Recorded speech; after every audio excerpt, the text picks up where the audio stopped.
Todos os anos, na Sexta-feira Santa, nós fazemos esse gesto ritual de adoração da Santa Cruz. Se vocês se lembram, é um rito bem demorado e as pessoas vêm pacientemente, tocam, beijam, abraçam a cruz. Nela está a imagem do nosso Salvador, Jesus Cristo. No dia 14 de setembro, nós celebramos esta memória, que para nós é uma festa. Porque no começo do cristianismo, nesse dia, o imperador de Roma, recém-convertido ao cristianismo, fez com que retornasse à Terra Santa fragmentos da cruz de Cristo, que os muçulmanos haviam sequestrado. A cruz sempre teve uma significação muito importante nas culturas grandes, nas civilizações da época.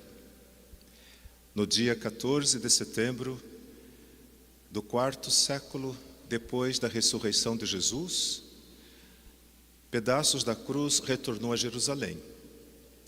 Uma parte é guardada numa ânfora de prata, está no Vaticano, e ainda um outro pedaço na cidade de Constantinopla. Então nós, os cristãos no mundo inteiro, festejamos esta data para nos lembrar do significado da cruz em nossa vida. A cruz é a identidade do cristão. E para nós que somos católicos, a cruz, ela vem com a imagem do crucificado, com os sinais do seu sacrifício. Por isso é que nós temos a cruz, muitas vezes, como um ornamento. Carregamos a cruz na corrente. Em nossas casas temos o sinal da cruz. Não existe uma igreja católica que não seja ensimesmada por uma cruz. A cruz nos reúne, nos dá identidade. A cruz nos mostra o caminho a seguir. Hoje, nos encontramos com Jesus, que recebe a visita desse homem chamado Nicodemos. Era um influente líder judeu, ele era fariseu, um homem muito rico, influente na sociedade, que ouvira falar de Jesus e queria conhecê-lo, mas tinha receio de ser visto falando com Jesus. Jesus tinha um pensamento contrário ao mundo da época. Jesus não era bem visto pelas autoridades, especialmente pelos religiosos, porque mostrava uma face de Deus que os religiosos, os fariseus, simplesmente não revelavam. O Deus do Antigo Testamento, marcado muitas vezes pela vingança, pelo castigo.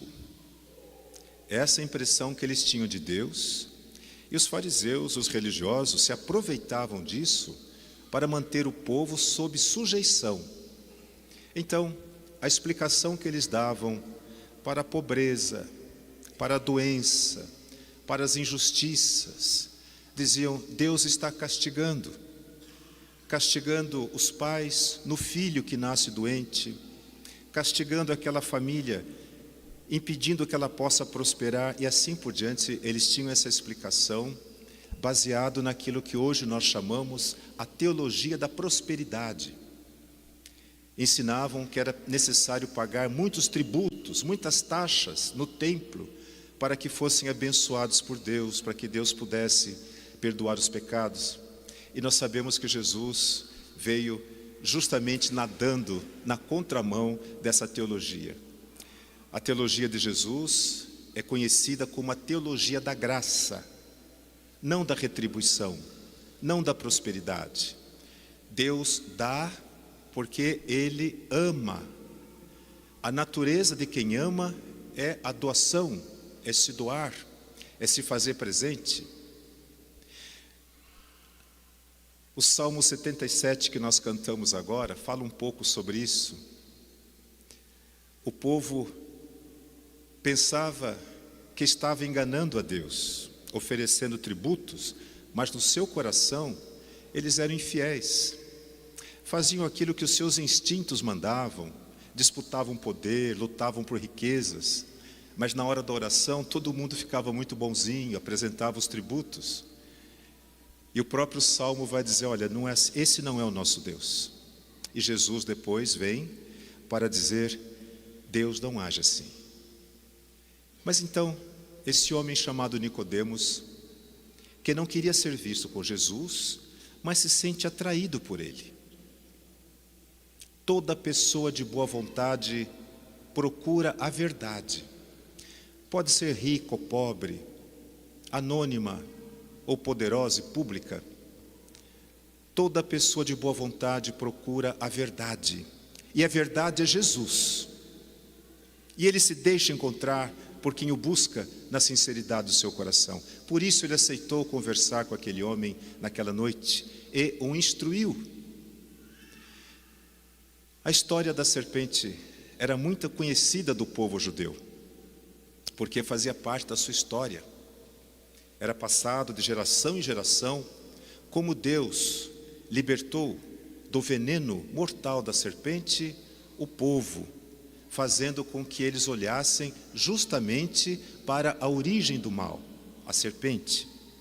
E aqui eu gostaria de falar com vocês um pouco sobre isto, porque é importante, nos ajuda a compreender muita coisa hoje. No folheto que vocês têm nas mãos, na última página, eu escrevi uma reflexão. Então, se o que eu falar não for suficiente, depois com calma, quem não tiver com muita pressa do almoço, fica aqui um pouco e leia. Talvez ajude a compreender melhor como é que Deus nos vê e como é que nós agimos para sermos, enfim, de fato, partes desse povo que Deus tanto fez para salvar. Mandou o seu Filho ao mundo, não para nos condenar, mas para nos mostrar o caminho. Pois bem, nós conhecemos a história do povo que durante 400 anos foi escravo na terra do Egito. Libertados por Moisés, tinham que enfrentar o deserto para chegar além do Mar Vermelho, numa terra que eles julgavam ser sua, a terra da promissão, da esperança, a terra da liberdade. Cada um teria o seu pedaço de terra, cada um poderia cuidar da sua vida, da sua família, em liberdade. Era o sonho acalentado durante séculos, geração após geração. Eles queriam a liberdade, mas tinham que atravessar o deserto. Além das dificuldades, foram 40 anos de travessia no deserto. Havia ainda esse perigo iminente das serpentes. A serpente do deserto, ela permanece oculta nas areias durante semanas, sem comer, sem se mover. Basta uma leve vibração na areia e ela salta, abocanha o calcanhar da pessoa ou do animal que está passando e ali injeta o seu veneno. É uma realidade que os beduínos ainda hoje enfrentam, a serpente do deserto, venenosa e mortal. A Bíblia sempre comparou o mal a estas serpentes, a estes animais. Por quê? Por conta da astúcia e por conta da letalidade. O veneno é mortal, não tinha antídoto. Então, o escritor sagrado, para falar do mal, o desenha como uma serpente. É assim que nós vemos no livro do Gênesis, a serpente que seduz os nossos primeiros pais. Todo mundo lembra da história, né? A palavra de Deus, a sua ordem, não toquem no fruto daquela árvore. Aquela é a árvore do conhecimento, do bem e do mal. A árvore do conhecimento que pertence a Deus significa a sua capacidade de julgar. Só Deus é que pode julgar entre o bem e o mal. Deus é a nossa referência. O que o mal fez com que os nossos pais pensassem é que comendo o fruto da árvore proibida, eles se tornariam referenciais, Tanto é que essa é a promessa da serpente: se comerem daquele fruto, vocês serão iguais a ele, vocês serão deuses. A grande tentação do ser humano, se tornar autorreferencial. E alguém vai dizer: eu faço o que eu quero, o corpo é meu. E hoje nós estamos vivendo uma situação de moral, bioética, duvidosa, em que as pessoas podem ser geradas sem que haja qualquer procedimento ético, e as pessoas são submetidas a tratamentos, e pessoas sofrem eutanásia, e pessoas se sentem donas dos outros. Há líderes mundiais que se sentem no direito de cercear a capacidade das pessoas de irem e virem, construindo muros entre os países, ameaçando nações pobres com suas armas poderosas. Isso é se tornar autorreferencial, é se colocar no lugar de Deus. A União Soviética, ou melhor, a Rússia hoje,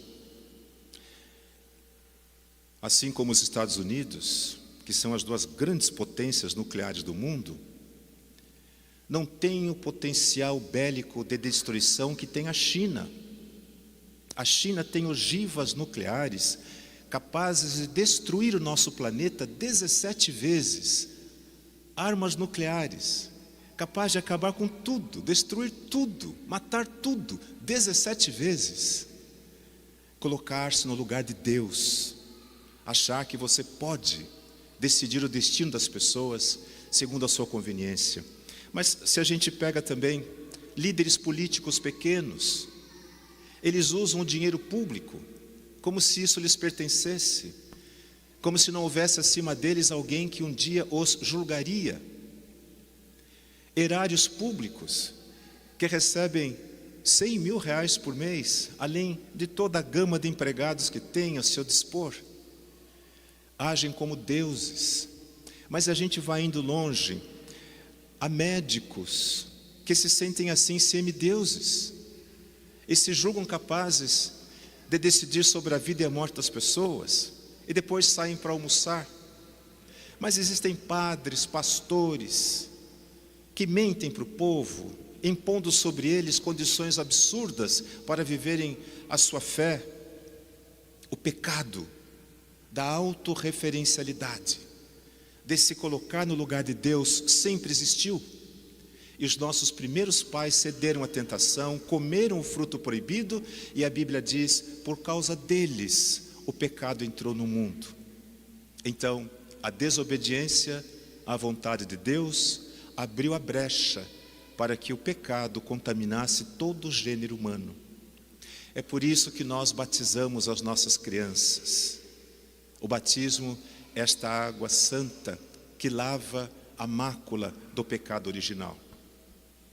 O batismo nos torna de fato criaturas novas. Por isso é insensato, é insano quando um pai e uma mãe dizem assim: não, deixa crescer, e ele vai decidir, ele vai escolher. Ele escolherá sempre, mas ele precisa do influxo da graça que o batismo poderá lhe dar. Jesus se recorda de todas essas coisas hoje, ao falar com Nicodemos, e recupera, ressignificando aquilo que no deserto aconteceu, para profetizar acerca de si mesmo.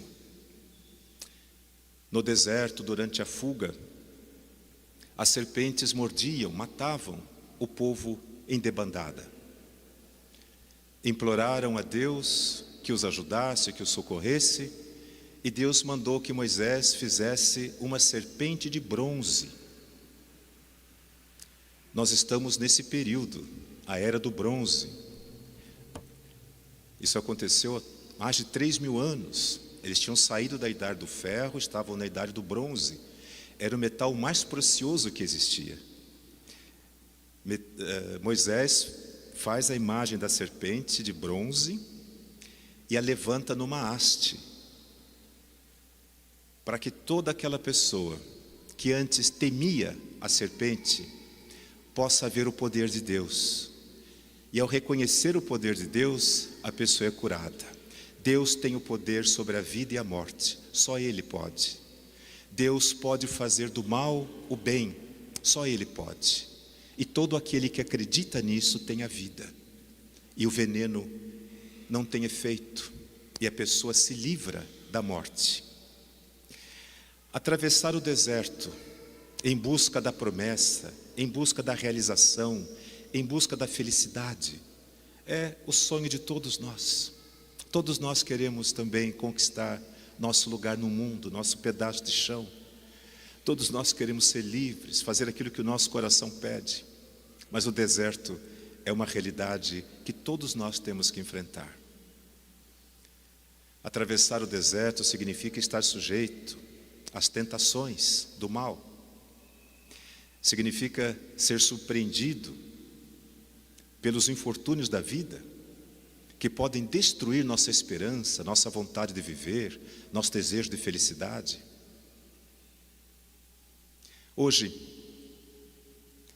nós conhecemos a serpente, sabemos onde ela mora, o que ela pode fazer, nós a evitamos.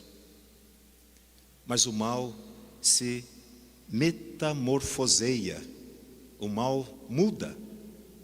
E hoje a serpente, se nós pudéssemos identificá-la, certamente, do meu ponto de vista, eu acho que ela estaria na internet. Ela viria para dentro da nossa casa, ela viria para dentro da nossa cabeça, do nosso coração, através das telas. A serpente é astuta, ela sabe enganar, seduzir, através da mentira. Ela conhece as nossas fragilidades. Tanto é que se você olhar por um minuto para uma propaganda, existe um algoritmo que sabe o que você está procurando. E daí começa a mandar para você tudo aquilo que você estava procurando. Nossa, como é que eles acertaram? É claro, é a maneira que tem de nos seduzir, de nos fazer consumir. E as pessoas, muitas delas, fazem qualquer coisa, envenenadas que estão pelo desejo, não conseguem pôr limites à sanha dos seus instintos. Então, se alguém no escritório troca o telefone, os outros vão dizer, mas por que eu não posso trocar também o meu? O vizinho trocou de carro, mas por que eu não posso trocar também o meu? Aí a pessoa se endivida, faz empréstimo, vive para pagar os juros, perde o sono, fica agitada, entra em ansiedade, não pode perder o emprego porque não teria como pagar as dívidas, e assim por diante. A vida vai se tornando muito difícil, além do que já é. Essa pessoa querida que entrou nos joguinhos, as famosas bets. Bet é uma palavra da língua inglesa que significa aposta. Então, no Brasil agora, no mundo inteiro tem essas bets, esses jogos de azar. É tão inocente, às vezes é um tigrinho, um bichinho que vem pulando na sua frente e você começa a jogar. Chama caça-níquel, porque começa devagarzinho, mas você é seduzido, exatamente como os primeiros pais. Você pode ficar rico do dia para a noite, mudar sua vida, ajudar seus parentes, ajudar a igreja. Quantos pobres você pode ajudar? E a pessoa vai entrando. Então, essa pessoa querida, essa moça, ela se endividou, usou tudo que tinha no cartão de crédito, finalmente emprestou dinheiro de agiota, emprestou dinheiro de outro agiota para pagar esse agiota, para pagar o banco, e uma noite sem dinheiro, ela foi surpreendida por 2 marmanjos que adentraram a casa dela. Eles disseram, nós sabemos o nome da sua filha, sabemos onde seu marido trabalha, você será a última. Nós vamos começar pela sua filha, pelo seu marido, depois por você. Você tem até amanhã para pagar tanto. Vocês não podem imaginar, pode, né? Imaginar o que significou para essa família essa brincadeira. Isso acontece aos milhares. Mas não é só isso. A sedução do sexo. E aqui não entra assim nenhum preconceito moral, mas é que há um limite para o que o nosso corpo pode fazer. A pessoa pode se viciar nesse prazer momentâneo, exatamente como um alcoólatra, um dependente químico. Ela não vive se ela não for estimulada por aquelas imagens. Vocês devem ter visto, todo mundo vê, até eu vi, mas tem agora esse programa que você escolhe homem ou mulher, branco ou preto, alto ou baixo, tudo criado pela inteligência artificial. Aí, quando dá lá pelas 9, 10 horas da noite, quando o bicho pega, né? Você entra no programa e aparece aquela pessoa bonita. Oi, querida, você é minha namorada. Eu vim aqui para ficar... Mas é uma inteligência artificial. É uma sombra. É um eco. É um espectro, não é um ser humano. Ele foi programado para falar aquelas coisas. E o programa está viralizando, crescendo. Então, eu poderia dar muitos outros exemplos, mas eu queria terminar com esses dois. Primeiro, já falei a vocês sobre isso, mas setembro, mês amarelo, mês de conscientização contra o suicídio. Cresceu exponencialmente o suicídio entre jovens de 19 a 27 anos. Eles não têm razão por que viver. Eles se comparam e veem como a vida daquela pessoa é mais interessante que a sua. Ele vê quantos likes aquela pessoa recebeu e ele recebe 200, 300 likes, enquanto aquela pessoa recebeu 5.000. A vida não tem sentido. Ele não tem desafios reais. São desafios virtuais. Mas ele não pode atingir, ele não pode ganhar nunca. Então não tem sentido a vida. E eles se matam das formas mais absurdas. Essa realidade virtual, tão bem descrita por um filósofo dos nossos tempos, ele disse, são relações líquidas, fluidas. Você tenta abraçar, mas aquilo se desmancha. Você não consegue pegar, porque é virtual, não é real. Não há um olhar sobre você. Você não consegue olhar nos olhos da pessoa e ver o que ela está sentindo, porque ela não existe. Mas os mais jovens, que nasceram nesta nossa época, esta é a realidade para eles. É a realidade virtual. E finalmente, uma grande preocupação. E assim o mal consegue tirar de nós a nossa humanidade. A maneira como nós estamos descartando as pessoas. Nesse mundo pós-moderno que nós estamos vivendo, tudo que não é útil precisa ser descartado. Então, quem pode troca de carro a cada 5 anos, quem pode troca de telefone todos os anos, mas quem pode também descarta as pessoas que já não lhes são úteis. Idosos, pessoas doentes, moradores de rua, pessoas que vêm buscar abrigo, condições de vida no seu país, se não tem utilidade imediata, prática, são descartáveis. Nós acabamos de ver essa semana nos Estados Unidos, esse líder de extrema direita, do Partido Republicano. Esse homem, ele foi um dos maiores propagandistas de armas. E o slogan que ele carregava era esse: todo cidadão americano tem direito a ter uma arma para se defender. E ele disse recentemente Se algumas pessoas inocentes morrem, faz parte do jogo. E essa semana ele foi baleado, morreu enquanto falava. O mal não está na arma, o mal está em nós. Nós é que usamos a arma. Mas quando nós não temos uma arma, nós não somos capazes de matar outra pessoa, de atirar nela. Mas quando a arma está na sua mão, você pode ser um cidadão do bem, uma pessoa de boa vontade. Briga na rua para você ver. Se alguém bate no seu carro e você desce nervoso, você dá um soco, você apanha, vai embora. Mas se você tem uma arma, você volta lá, pega a sua arma e mostra que você tem poder. O mal tem como princípio destruir a imagem de Deus, porque não pode destruir a Deus.